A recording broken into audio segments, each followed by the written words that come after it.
नमस्कार दोस्तों, आप सभी का स्वागत है हमारे YouTube चैनल JPCM पर। Myself Saini Verma from NIT Agartala. हम लोग क्वेश्चन देखने जा रहे हैं। एक क्वेश्चन आपके सामने लिखा है, ट्रिग्नोमेट्रिक फार्मूला जो cos a minus B equal to होता है। हम लोग जानते हैं cos a cos b plus sin a sin b।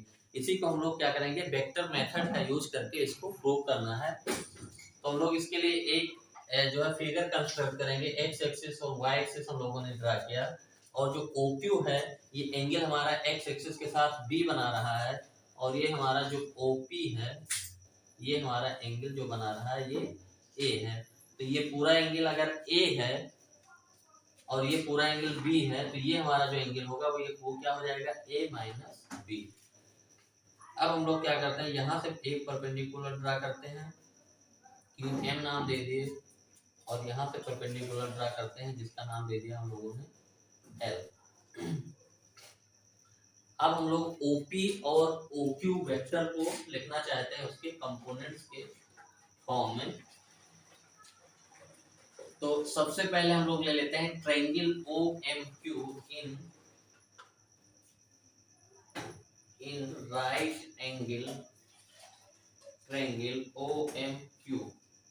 OMQ में cos थीटा जो हमारा होता है cos B base upon hypotenuse. Base हमारा क्या होता है, एंगल के सामने वाला जो साइड होता है वो परपेंडिकुलर होता है, और ये बेस होगा जो परपेंडिकुलर से अटैच साइड होती है। तो OM हमारा बेस हो गया और OQ हाइपोटेन्यूज हो गया।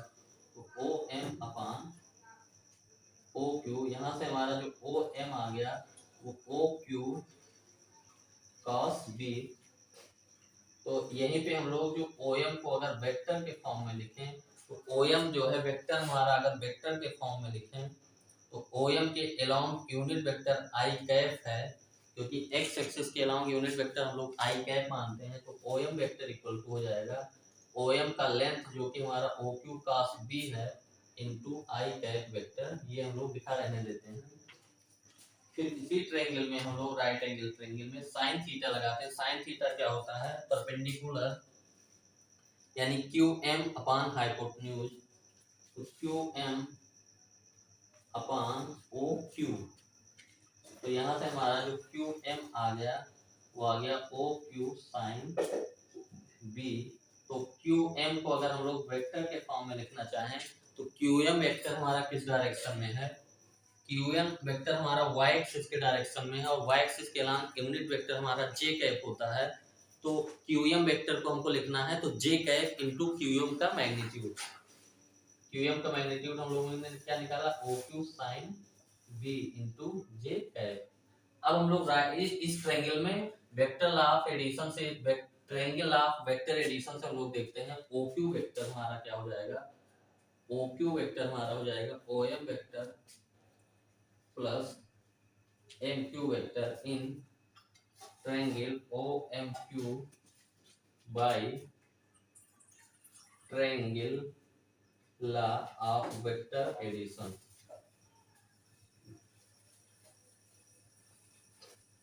तो OQ वेक्टर हमारा हो जाएगा, हम लोग को OM हम लोगों ने क्या देखा, OM वेक्टर हमारा है OQ cos B I cap, और MQ हमारा क्या है OQ sin B J cap. इसको इक्वेशन नंबर हम लोग 1 मान लेते हैं। ये OQ वेक्टर हमारा ये हो गया। अब हम लोग जो है OP वेक्टर निकालना चाहते हैं सेम। तो इस हिसाब से हम लोग देखेंगे OP का जो x के अलावा कंपोनेंट जो OL वेक्टर आएगा वो हमारा हो जाएगा OQ cos A, क्योंकि ये एंगल हमारा क्या है A है। तो OP को हम लोग अगर डायरेक्टली लिख सकते हैं, लेकिन अगर चलिए रहने दीजिए, हम लोग देखते हैं in right angle triangle OPL जो cos A होगा। cos A क्या होता है, ये जो बड़ा वाला ट्रायंगल है ये बेस अपॉन हाइपोटेन्यूज। बेस हमारा OL है और हाइपोटेन्यूज हमारा OP है। तो यहाँ से OL बराबर आ गया OP cos A। अगर OL को हम लोग वेक्टर फॉर्म में लिखें तो ये हो जाएगा OP cos A, तो इसका मैग्नीट्यूड है। और OL वेक्टर हमारा किसके अलोंग है, OL वेक्टर आई कैप के अलॉन्ग है तो इनटू आई कैप हो जाएगा। फिर इसी ट्रायंगल में हम लोग साइन ए निकाले तो साइन थीटा क्या होता है, परपेंडिकुलर PL या LP अपॉन हाइपोटेन्यूज, तो यहाँ से LP हमारा हो जाएगा OP साइन ए। अगर LP को हम लोग वेक्टर फॉर्म में लिखें तो ये हो जाएगा OP साइन ए। LP वेक्टर हमारा कौन से डायरेक्शन में है, जे कैप के डायरेक्शन में है, तो जे कैप हो गया। अब हम लोग in triangle OPL by the triangle law of vector addition से हम लोग इस ट्रायंगल में क्या लिया, दिस वेक्टर यानी OL plus LP equal to OP। OL plus किसी भी ट्रायंगल के अगर तीन साइड वेक्टर से रिप्रेजेंट हो तो OL प्लस LP, सॉरी किसी भी ट्रायंगल के तीनों साइड अगर वेक्टर से रिप्रेजेंट हो तो हमारा जो दो साइड जो होता है, दो वेक्टर जो सेम सेंस में हो उनका सम तीसरा वेक्टर होता है जो अपोजिट सेंस में होता है। तो OL और LP हमारा सेम सेंस में है, एंटी क्लॉकवाइज सेंस, और OP हमारा क्लॉकवाइज सेंस में है। तो हमारा जो OL vector plus LP vector equal to हमारा हो गया OP वेक्टर। यहाँ से हमारा जो OP वेक्टर आ जाएगा, OL हम लोग निकाल चुके हैं, OL वेक्टर ये हमारा है OP cos A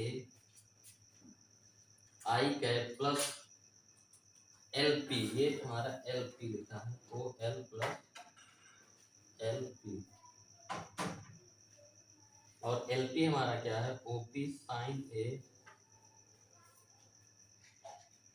J cap. ये क्वेश्चन नंबर 2 हो गया। हम लोग जो फर्स्ट और सेकंड में लिखा है, यानी यहाँ पे हम लोगों का फर्स्ट इक्वेशन OQ और OP का डॉट प्रोडक्ट ले लेते हैं। तो OQ dot OP equal to हमारा क्या हो जाएगा, OQ की जगह क्या है यहाँ पे OQ cos B, तो OQ हम लोग अगर पूरे से कॉमन ले लें तो ये लिखा है cos B आई कैप प्लस साइन B जे कैप डॉट OP, क्योंकि OP वेक्टर हमारा क्या, OP यहाँ भी OP वहाँ है, पूरा कॉमन कर लेंगे तो ये cos A I cap plus sine A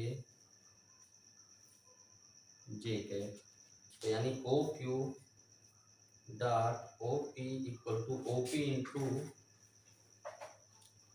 OQ हो गया। और यहाँ पे दो वेक्टर का डॉट प्रोडक्ट जो जो आई जे के फॉर्म में लिखे रहते हैं उनमें डॉट प्रोडक्ट निकालने के लिए आई वाला कंपोनेंट आई वाले कंपोनेंट से मल्टीप्लाई होता है, जे वाला जे से, के वाला के से, और सब में क्या हो जाता है प्लस कर देते हैं।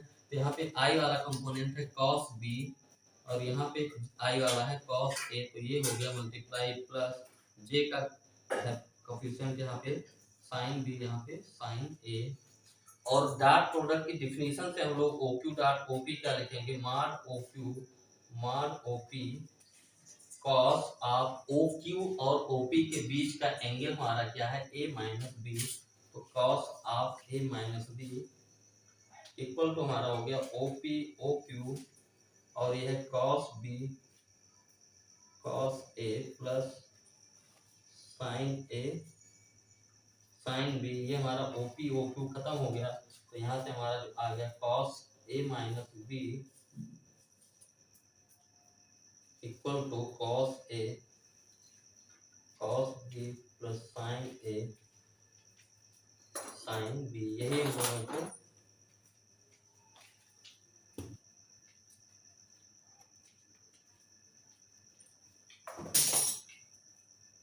साइन A साइन B, यही हम लोगों को प्रूव करना था।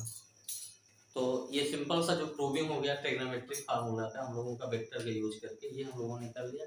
तो इसमें हम लोग इतना ही रखते हैं।